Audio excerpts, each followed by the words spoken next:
Hello everyone, happy Friday! Thank you for joining me tonight. I sure do appreciate it. My name is Alyssa Thomas from Penguin and Fish, where we make lovely and quirky hand embroidery patterns and kits. I'm here every night at 9:30 p.m. Central Time, every weeknight, guys, at 9:30 p.m. Central, where we can relax and craft and work on a project together. And the last 3 days, so today included, we have been working on a few little embroidery lessons. And tonight will be the last night of that before we get started on the Jacqueline Steves I Love Home Block of the Month Club. And that has embroidery in it. You can do applique or embroidery. I'm doing a combo of both for my little house blocks. And I thought it'd be good to get a little embroidery underneath the belt here. And I also, when we're done with the first block from that block of the month, we will be working on my Craft a Happy Life embroidery kit. And that has several embroidery stitches in as well, a variety of embroidery stitches. So we are going to learn all the stitches in that project and the I Love Home project tonight. And it's all included in my 8 favorite embroidery stitches, the 8 stitches I use the most. They're all basic stitches. If you can get these down, then you'll be able to get going on any other stitch, I think. So thanks again, guys, for joining me. I am going to flip you around and we will get going tonight. Thanks so much for coming in again. Okay, so here we are. I got it all drawn out here. So these are the 8 stitches we're going to learn tonight. The running stitch, backstitch, split stitch, stem, chain stitch, lazy daisies, satin stitch, and French knot. Those are my go-to stitches with almost every project. So, and I honestly think that you really, if you know one stitch, if you know the backstitch, you're gonna be able to basically stitch up any pattern that exists, really. I mean, everything else is just decoration, really. So it's just what effect are you going for and what stitch will do the best with that. So I'm going to start with the running stitch. We'll just go from top to bottom here. Let me know if you have any questions along the way here. These first ones are outline stitches, is what they're called a lot of times, and that just means that they're good for following lines. Then we have a lazy daisy stitch. That's used oftentimes for flowers. Satin stitch is a fill stitch, a way to fill in areas. We're going to fill in this circle here. And then French knots are part of the knot family. But you'll find out that a lot of these stitches, I mean, if you group a bunch of running stitches together, or if you group a bunch of back stitches together, it will start to form, it will start to become a fill stitch too. So they're just super flexible. We're going to go through each one. I'm going to start with my little away knot here again. Okay, so the running stitch and the back stitch we did 2 nights ago when we were talking about the sewing and the stabbing method. So a running stitch looks like basically a dashed line. So if this line is your pattern, you're going to just make one little stitch. And my stitches are between 1/8 of an inch and 1/4 of an inch usually. And I'm going to come up about the same stitch length away. So I like dragging my needle on the back and then stopping when it's in the exact right spot that I need it. This is the stabbing method of doing this stitch, where you go straight up and down with your needle, you're stabbing through the fabric, pulling the whole thread through, and then coming back up. So I'll also show you the sewing method of this, because the sewing method is a quicker way for sure of doing the running stitch, and it's actually works really, really well for the running stitch as well. Hope you guys all had a nice Friday. The husband and I are going to attempt to put in a new sink and countertops this weekend, but my parents are coming into town, so they're gonna help, which is nice, but man, I'm getting a little nervous about that.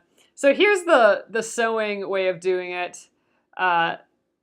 you just go in and out. You can go in and out a few times for the running stitch, and then you can pull all of the stitches through. It's easier on straight paths.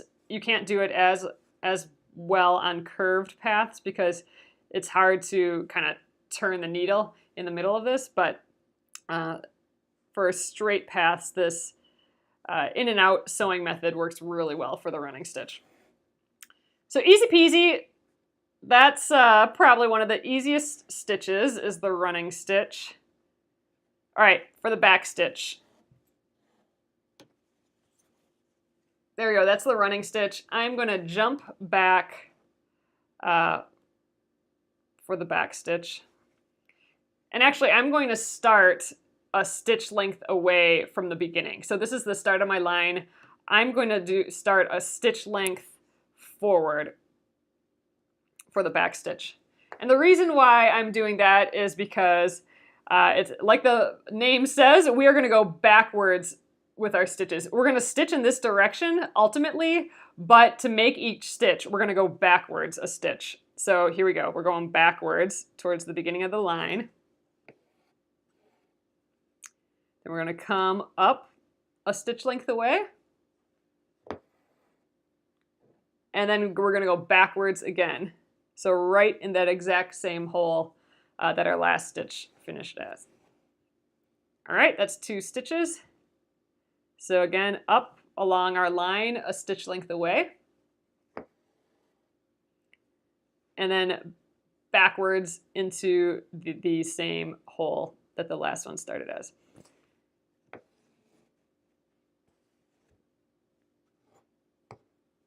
All right, we'll do a couple more.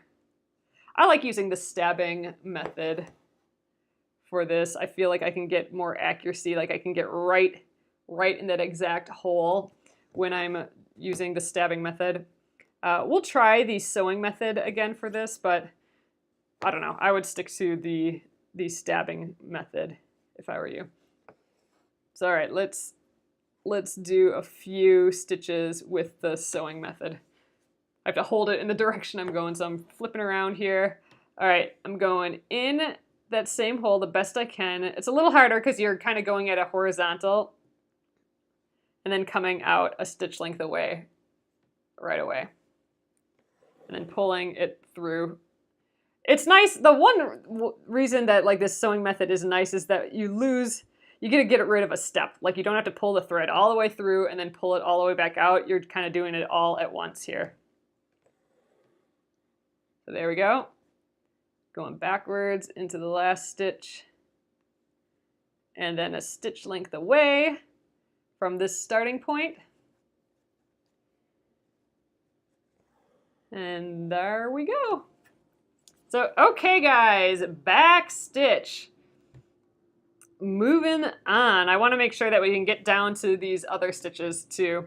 But seriously, if you know the backstitch or any of these really basic stitches, you can do a whole lot with embroidery. I was doing just backstitch for a long time, and a lot of my embroideries really focus on backstitch as the outline. And the I Love Home, the Jacqueline Steves project, backstitch is what she recommends for the little house embroideries in her project as well. So that's the backstitch. What I like about it is that it gives this little kind of beady look. Like each stitch looks like a little kind of bead.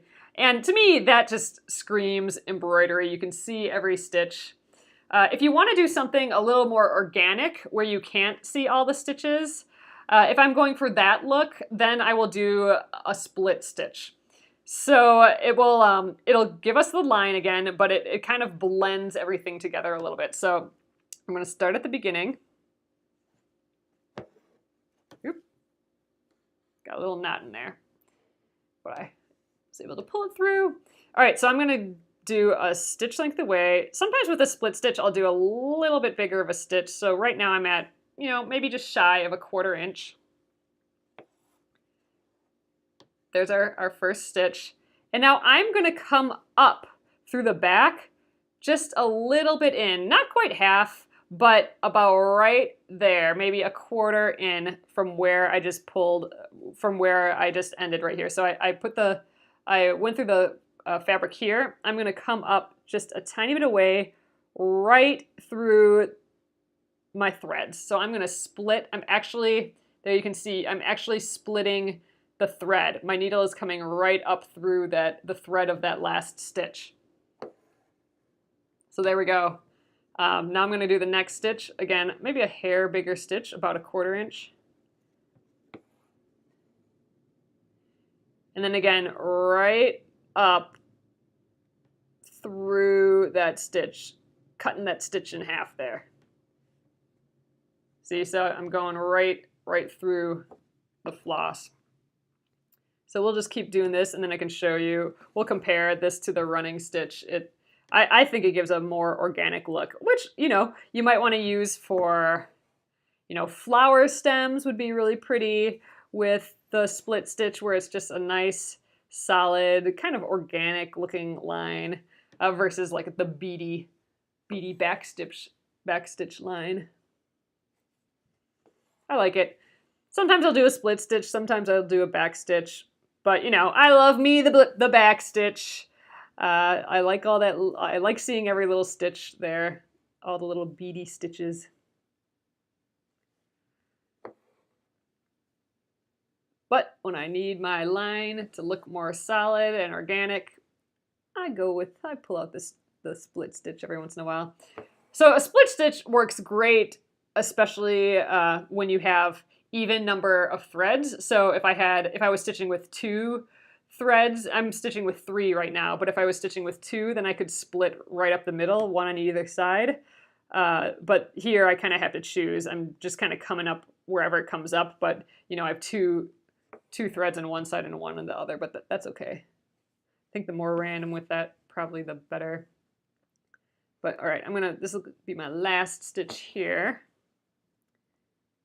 Just finished by making a stitch, and here, let's try and get real close here, and kind of sideways you can see. So with the back stitch, you can see every little stitch here. With the split stitch, they all kind of blend and merge together into one solid line. So, you know, you can tell all the little splits on the front, but at a larger glance, I think it looks like a solid line. So that's kind of fun.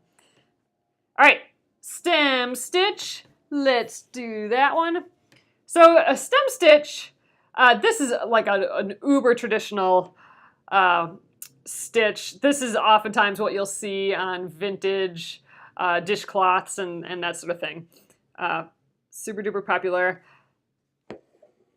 This will give you a look. It'll give you kind of a fun organic look, but it also looks like you're doubling the thickness of your thread.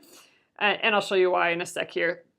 So this one, the stem stitch actually used to give me a ton of trouble until I figured out, oh, this is where I have to use the sewing method. So I recommend using the sewing method where you go in and out within the same motion.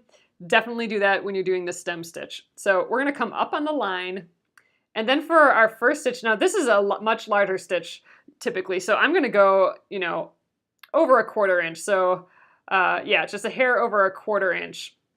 And my first stitch where I put the needle in, I'm going to go just slightly lower, slightly off the line here. So I'm just going like kind of a 32nd of an inch lower. And then in the same motion, I'm going to come back up right in the center on the line. So I started off of the line just a hair, and I'm coming back up on the line. And notice my thread is down underneath here. That's where we want it. We want it kind of in the downward position. So we'll just pull that through. And that's the first stitch. So what it looks like is you got a long line here with the stitch coming out like towards the top of the line. So we're going to do a few more. So again, I put the thread going downward like this. We're going to go a hair off the line for our stitch. So again, not right on, we're going to go a hair off. And then we are going to come back up right where this stitch ended, but on the line. So they're not coming out of the same hole. we're going just right next to it there, right? So with the thread still in the downward position, so we come out, you know, towards the top of it. We're gonna go in and out at the same time, and we'll pull that through. Okay, let's make that a little looser.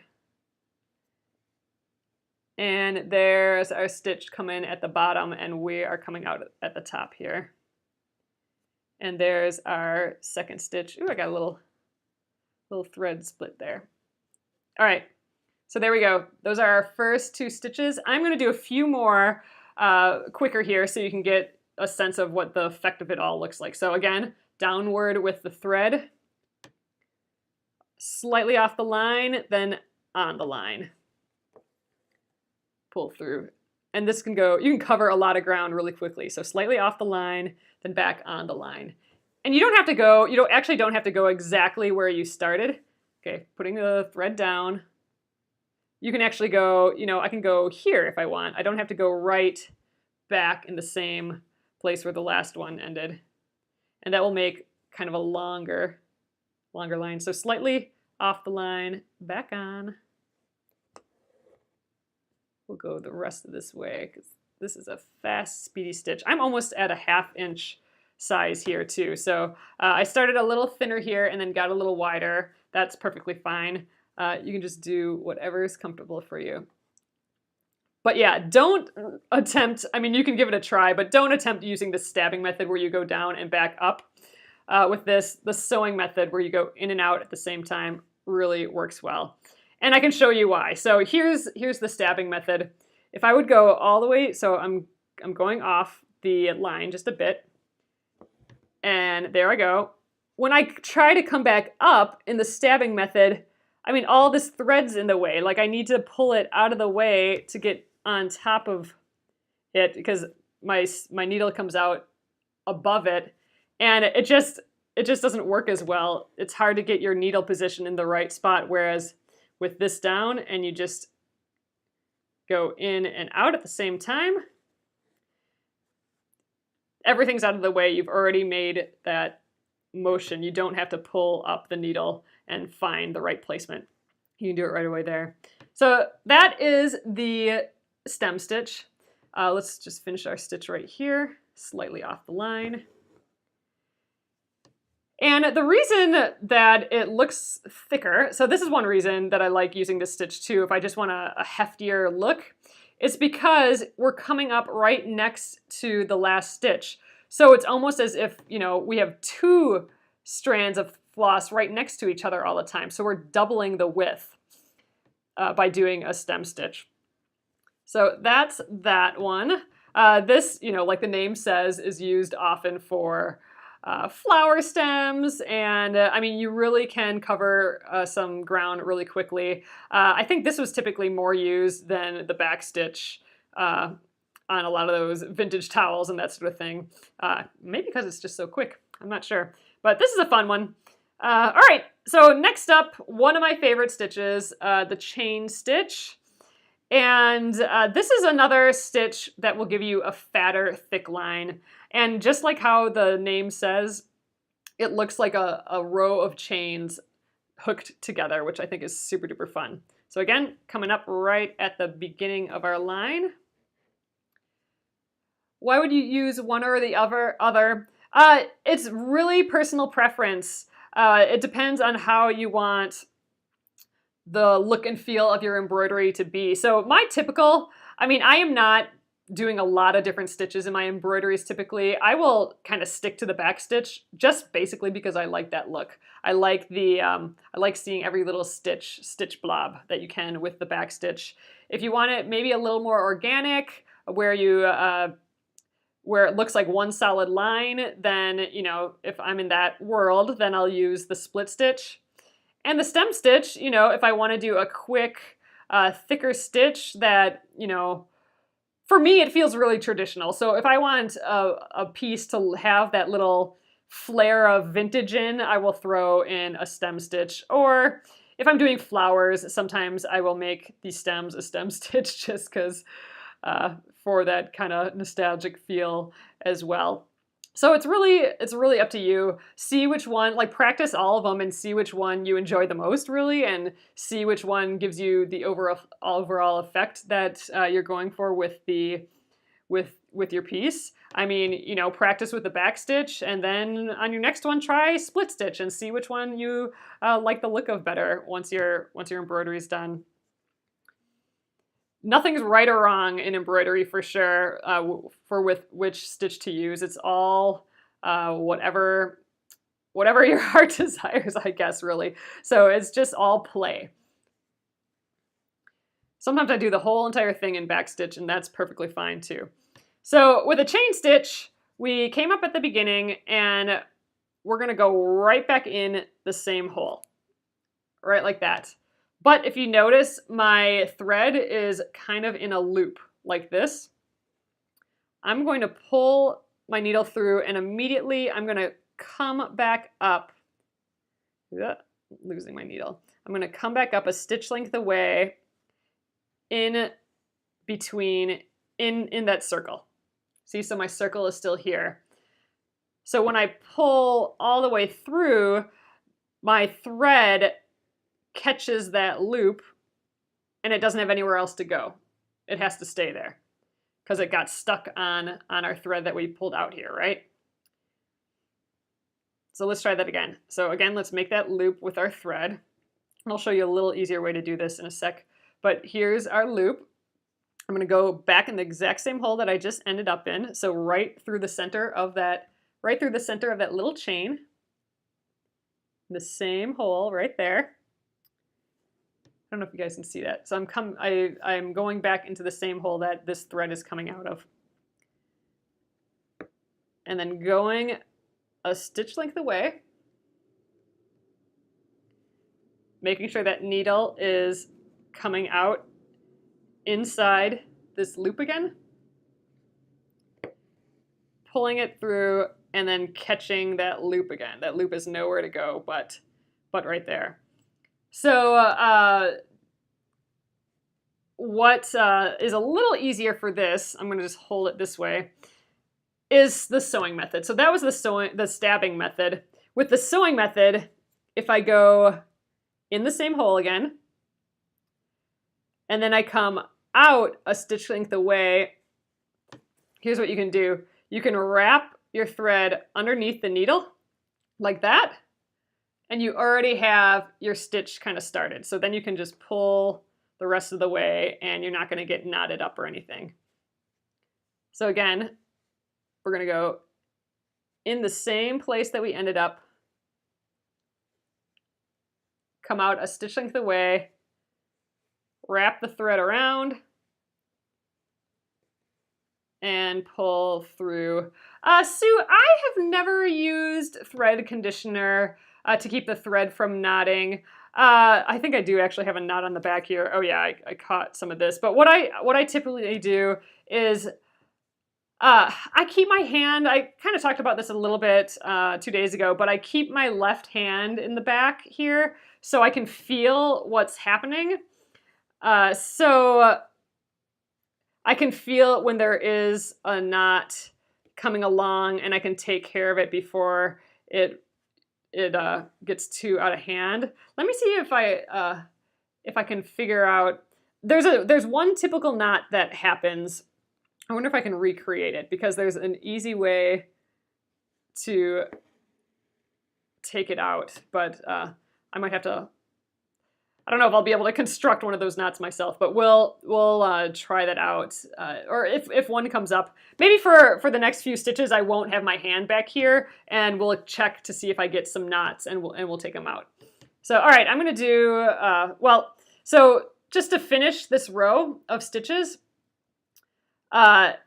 we have this loop here, right? And that loop is not secure. It keeps wanting to pull through and everything, so we have to anchor that down. We're going to do that with a little anchor stitch, and what that is we're going to make a tiny stitch right on the other side of that stitch. So I don't go in the same hole. I go a couple threads away, just right on the other side of that loop, and that just tacks down that loop. So there, now he can't get away from us. So that is the chain stitch. So those are my 5 basic outlining stitches. And again, it depends on your purpose. You know, I kind of did them from thinnest to thickest too. I mean, you can see like the stem stitch gets a little thicker and the chain stitch is even thicker than that.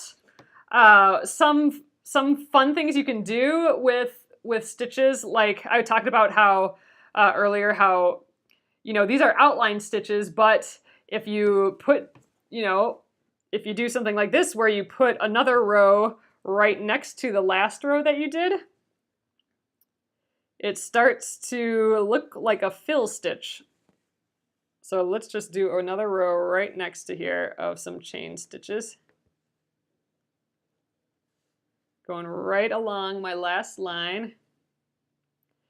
So I've used beeswax before, but not for embroidery. I've used it for hand stitching with like sewing thread. I don't know, I haven't tried that with embroidery before. I might have to give that a go once we start our I Love Home embroideries. But here we go. I will tack that down by just stitching right on the other side of that floss. But look, we're starting to get even a thicker line, and if we keep going, we will almost have, you know, we can use it to fill a shape if we wanted to.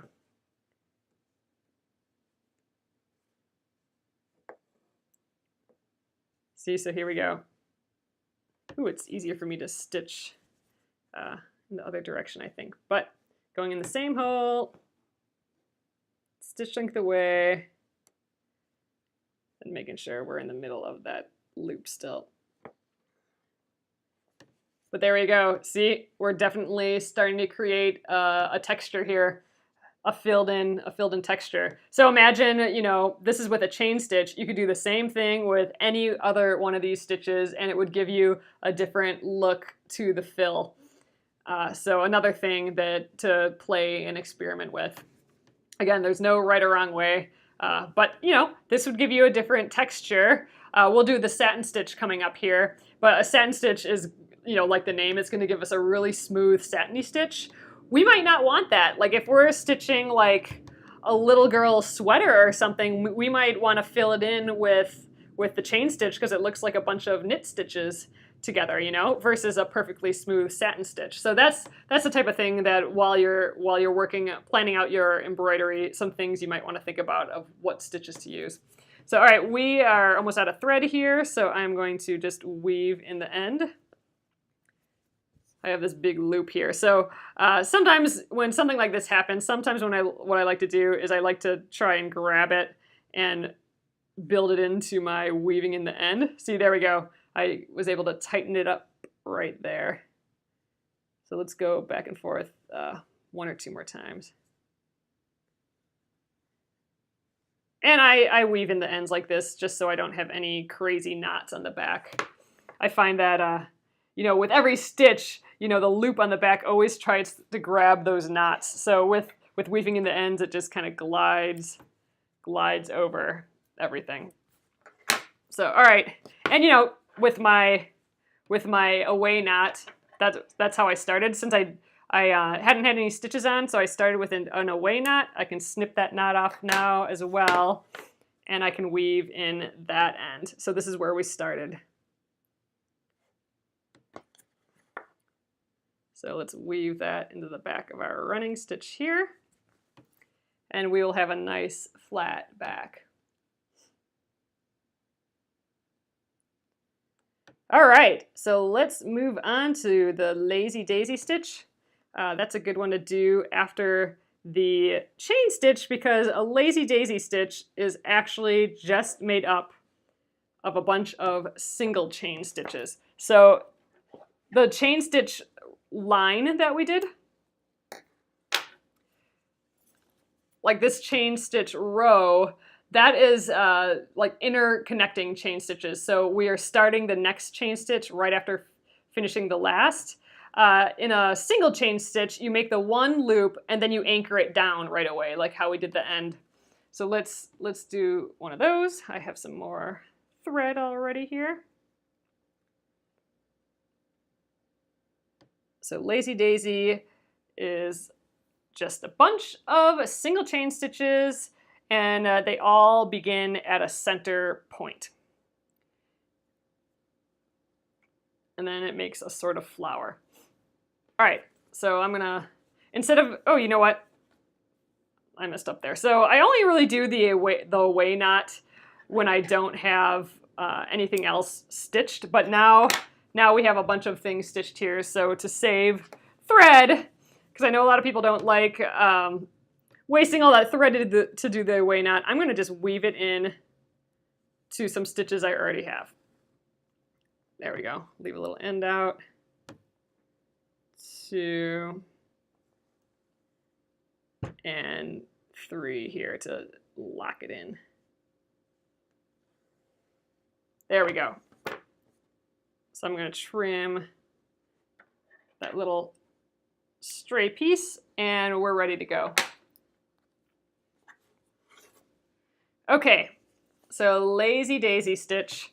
I drew a little dot on here. A lot of times this will all be drawn out. So sometimes you might see a Lazy Daisy design that, you know, has these little loops in. That's how they are oftentimes in my patterns. Sometimes you might just see a dot and be told to do a Lazy Daisy stitch there, but typically you'll either have, most likely kind of drawn out like this, but what I drew here is a dot in the middle and then all the kind of radius spokes that we're going to be aiming for. So I'll show you what I mean. A Lazy Daisy stitch is a single chain stitch or a grouping of them that all kind of radiate from a center. So I'm not going to go right in the center. I'm going to go right around it. So I'm going to aim for this guy first. You can aim for anyone first, but I'm just starting with that one. So I'm going to just kind of go right on the outside of that center point. All right, again, I'm kind of making that loop, and I'm going to go right in the same hole, and I'm going to come out right at that point there, which would be like the peak of this little arch.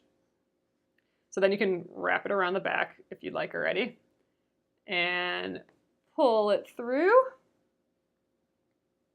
So there's our loop. Our thread is catching that loop. And to hold it in place, we need to do that tiny anchoring stitch. So just right on the other side of that loop, making a tiny, tiny stitch to hold it down. So there we go. That is our first loop. And when you're making a chain stitch or a Lazy Daisy stitch, I always let them be a little loose. And I'll show you why. I'll do these next 3 here kind of loose, like how I like them, and then I'll show you what happens if you pull them too tight, which is kind of, I think, what people typically do. So I am coming up just on the outside of that. I'm going to go around the top here. I'm coming on the outside of that dot again. So now I'm towards the top of the dot. I'm not in the same hole as this first one, but I'm pretty close. All right, making this loop. Sometimes I like to hold the loop with my thumb. This one will go in and out at the same time. There we go. Wrap that around, and I'm gonna pull. Oop! Wow, that went a little fast. So when I get about to the end, then I let it be a loop. I don't pull it super tight. So again, let's throw the anchor stitch over the top to tack it down. Lazy Daisy, not Uptight Daisy. Oh, that's interesting. Oh, I love that, Jenny. So that is a great way to remember to stay loose with it, to not pull it tight. So here, I'll do 2 more quick, and then we'll see what an uptight Lazy Daisy is, or an Uptight Daisy is. So here we go. Here's another Lazy Daisy. I like that. I've never heard that before, Jenny. That's cute. All right. So again, once I get to about here, then I slow down a bit, and I let it stay loose. I let it stay where I can see the shape of it a bit. I think I might be getting some funny stuff going on in the back here again. That's okay. Not paying too close attention to the back. All right, tacking it down. We'll do 1 more Lazy Daisy one. Never forgot it. That's so funny. You want a Lazy Daisy, not an Uptight Daisy. Okay, last one. making sure I'm coming out in the loop here. All right, and then just letting it be. So here is the Uptight Daisy. I'll show you that now. An Uptight Daisy is when you pull the thread too much. So I'm starting just how I normally do. I'm still rotating around that center dot. All right, coming back up at that point. And now instead of just letting it be all nice and gentle right here, this is what people typically do. They pull it nice and tight, right? And then they tack it down. So we'll do one more like that.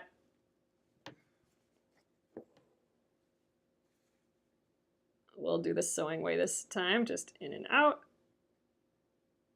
That's pretty good. And then they pull it really tight again and then tack it down. So here's the Uptight Daisy. Now look at the difference. These last two I pulled really tight. You don't have any of the nice little round shape anymore. It just looks almost like we did one straight stitch, right? It just looks like one straight line versus our pretty like rounded tipped flowers there. So that is that's the difference between like a lazy daisy and the Uptight Daisy. So you know, everything doesn't have to be pulled super tight, especially when you are tacking it down with these little anchor stitches. You know, you can allow it to be a little loose. It's not going to go anywhere because you have them tacked down here. So don't worry about pulling it too tight. I know with a backstitch and all these outline stitches, you know, you're so used to pulling it tight. But nope, for the lazy daisy, you can just be a hair more chill with it, just to get that look. Oftentimes, a lazy daisy will have a little French knot in the middle. I'll put one there. Not all the time. And we'll do a bunch of French knots down here as well. But I always kind of, once I pull the thread up, I kind of lay it on a table. I pull up on the thread. I point my needle away from the fabric. So I'm kind of making like a circle with my needle. It's going around and pointing away from the hole. And then I'm going around twice. And then I'm pointing it back towards the fabric. So we were pointing away. Now we're going to point towards. I'm going to grab those loops with my finger here. Go next to where I started. I'm putting the needle in next to where I started, not the same hole. I'm going to just let that sit in the middle there. And I'll get closer up here for when we do the French knots down here, because it's a little hard to see here. So then I'm going to pull it tight against the needle. I'm going to hold that knot there with my thumb, those loops there with my thumb, as I slowly pull the needle through and pull the thread tight till we get there. And you know what? Why don't we just do some more of those French knots like that? Why don't I zoom in for you guys? I'm going to just come up here again so you can see it. Let's see if I can zoom in. I think I can with this. There we go. Okay, there, that's real close. So, ooh, man, this might be a little crazy. So hopefully I'm not too wiggly. But you'll notice that I am, here's my dot. So typically on a pattern, you'll see a bunch of dots for the French knots, right? So I always like coming up on one side. I like thinking about it coming up on one side of the dot, and I'm gonna end up on the other side of the dot. So here is the French knot. So I've come up through my fabric. I'm holding the fabric taut with my left hand. I'm pointing the needle away from that hole. I'm not pointing it towards. That's really important. Pointing it away. So like if the fabric's going straight up, so is my needle. And I'm wrapping my needle around the thread twice. The thread that I'm holding taut here, around twice. And now I point it back towards the hole here, the dot. So I was pointing away, so I'm pointing away, wrap around twice, then flip it around and point it back towards the fabric. So now I'm not going to go in the same hole. If you go in the same hole, you might pull your knot through to the back. I'm going to go right on the other side. So see, I'm starting on one side of the hole, the dot, and going into the other side. So once I have the needle a little ways in, I'm just going to I'm just gonna hold it there. I'm gonna pull those loops tight. So there, it's right tight against the needle. So then I'm gonna lift it up again off the table. I'm gonna put my thumb right on those loops. So you can see I'm holding them there.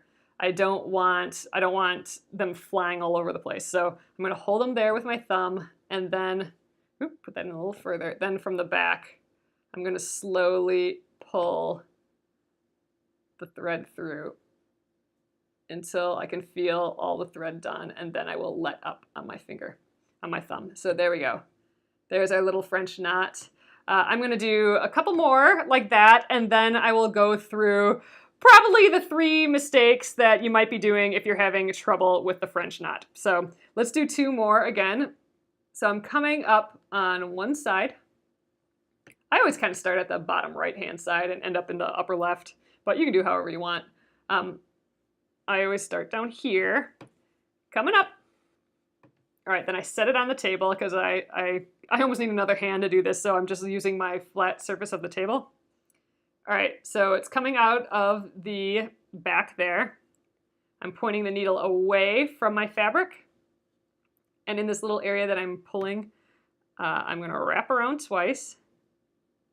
You can wrap around with your fingers too. I use my needle to kind of catch it. All right, and now I'm turning the needle and flipping it back towards the fabric and kind of just dragging it until I get to the other side of that hole. Oh, I'm losing it here. Let's try that again. Do my 2 loops. Sometimes what I do is I hold the needle with this, the loops with this finger, and then point it downward. Put the needle in on the other side of the hole. There, now I can pull these tight against the fabric, the loops tight against the fabric. And then, again, this is really important, hold those loops down with your finger and pull the thread through slowly. And then you can release. So there we go, 2 cute French knots. 1 more, I'll go a little faster, and then I'll show you a couple things that you might be doing wrong with it. There's 3 typical things that I see. So coming down right at the lower left, pulling away, and wrap around twice with the needle pointing away. I'm gonna hold those loops there and then point the needle towards. I'm gonna go up on the other side of that loop, pull the thread tight against the fabric, and once you have it there, lift it up again and put your thumb there. Oop, getting caught a little bit here. Get the thumb back. Okay, there we go. All right, so some things that you might be doing wrong. So wrong thing number 1, you're pointing the needle the wrong way. So instead of pointing away from the fabric, like instead of pointing away from the fabric, you're pointing towards. So what you're gonna get then, let's see, I'll go like this. If I'm going towards and you're wrapping around twice, you know, you're doing everything else right? So then you're holding it down, you're going back in, and then you're pulling it. You're even doing the thumb thing. You put your thumb there, but you pull it through, and all you get is 1 little straight stitch, right? So we did it wrong. All we did, instead of pointing away, we pointed forward. Instead of pointing away, oops, sorry guys. Instead of pointing away, we pointed forward, which is wrong. We did everything else right.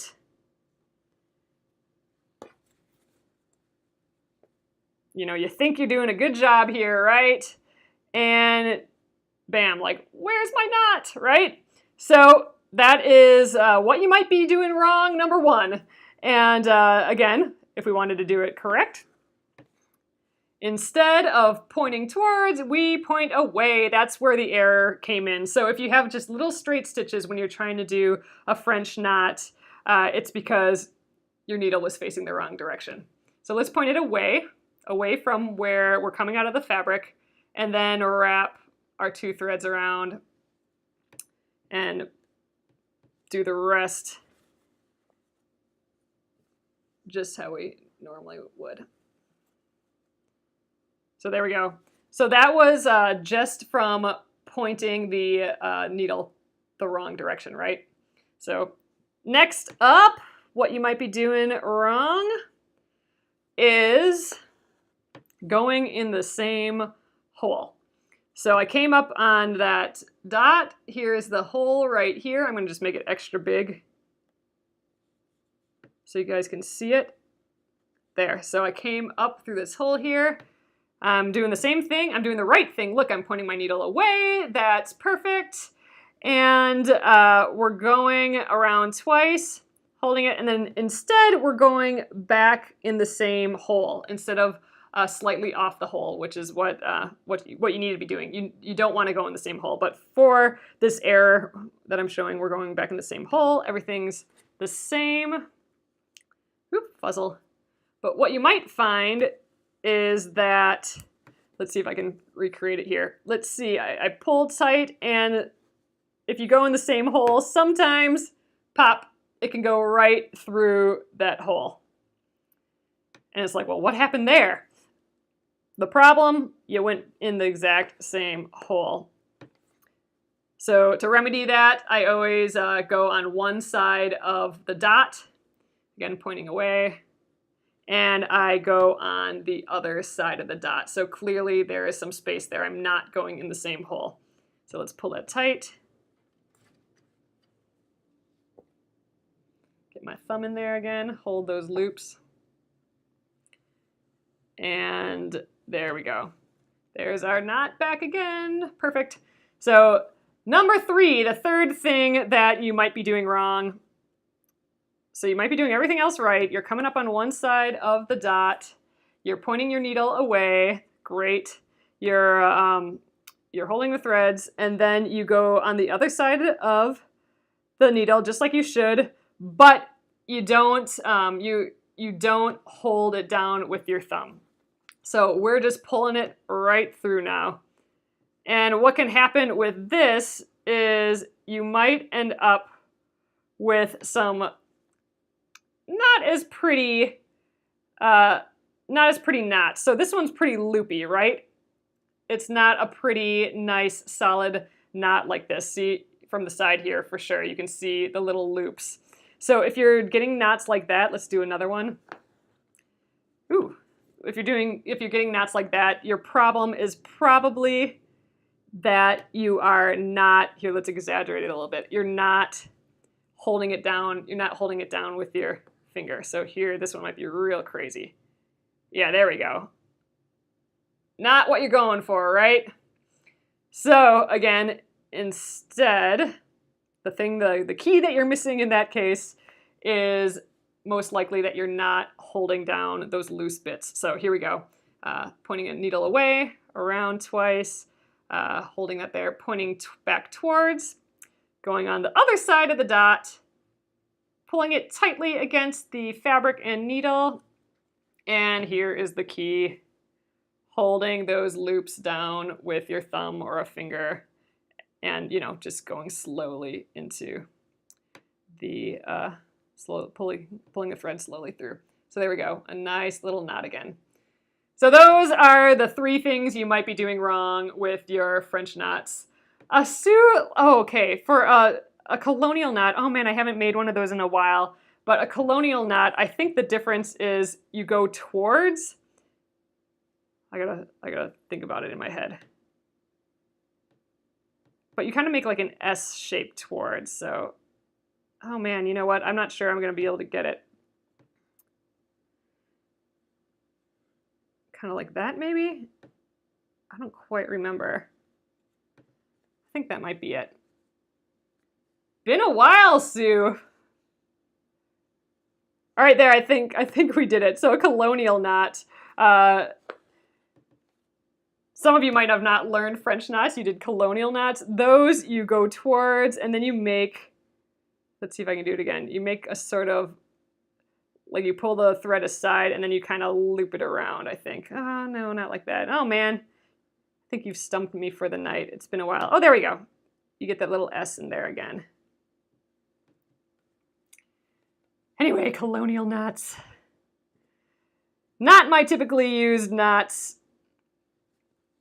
Sometimes they hold together a little bit better, so you might want to experiment if you want, but the most typical thing is the French knot I see in patterns.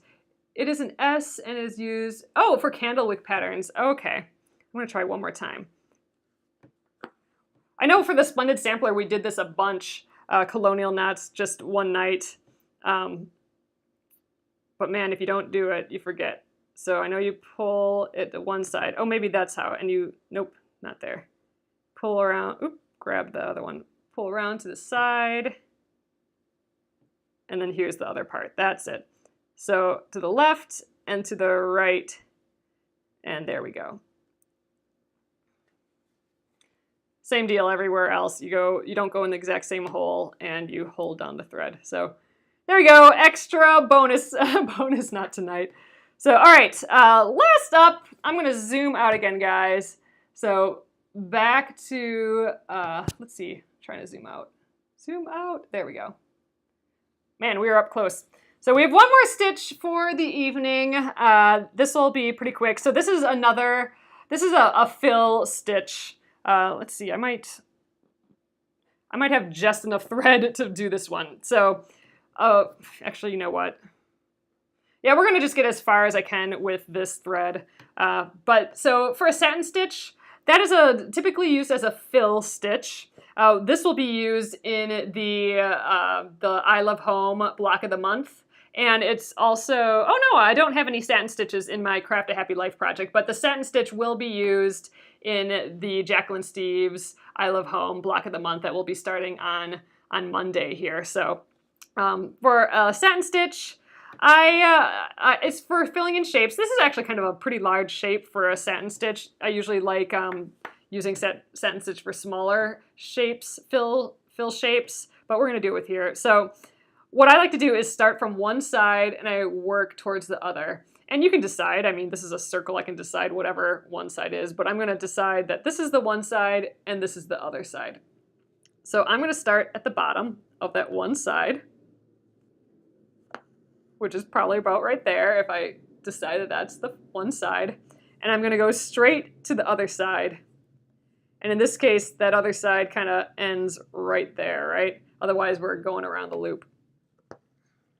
There, so that's my first stitch for the satin stitch. Then here's kind of the key with the satin stitch. You're not gonna come out right next to your last stitch. You're gonna come out right next to where you started. So you're always gonna go to the other side. And it seems like you might be wasting thread doing that. All right, again, straight up parallel to this last one until you hit the other side of the line. And I hit it about right there. And then I'm gonna start at the bottom, like a couple threads away from my last stitch. And then again, straight up in line with all my other stitches until I hit the other side, so right there. And then back down to the other side. And the reason you want to go back down to the other side, even though you're wasting thread, I mean, you're basically doing a satin stitch on the back as well. But the reason you do that is because your stitches will lay nice and flat right next to each other. And that gives it its satiny look. So I'm going to grab some more thread here to keep going with this.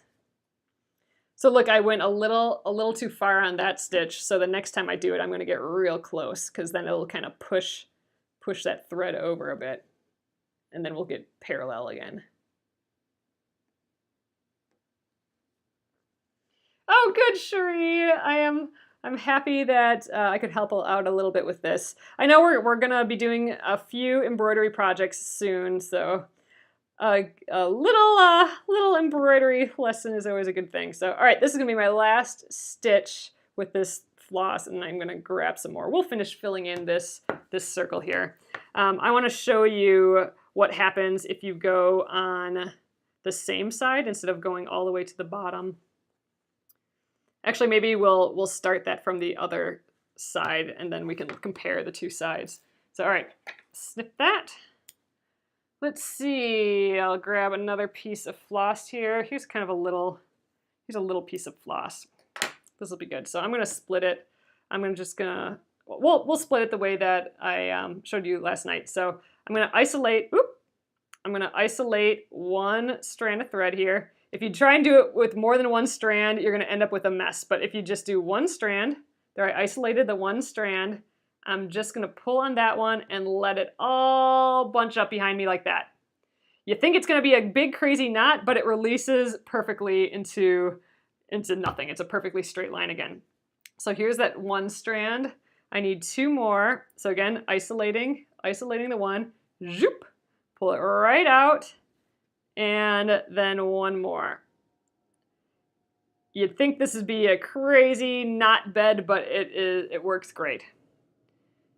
So there we go. So we have 3 strands here already. I'm gonna set that aside that we can use later. And then these 3 strands that we pulled out, just line them back up. Oh, thanks so much, Michelle. I appreciate that.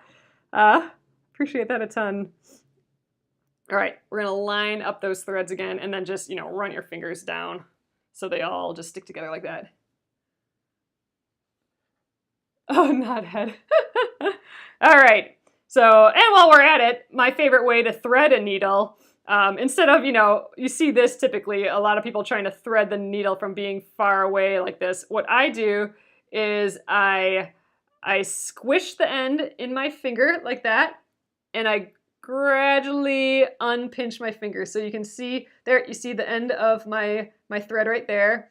I slowly unsqueeze, and right when I see that, I put the eye of the needle over that, and then I continue to unsqueeze, which kind of pushes the thread through the needle.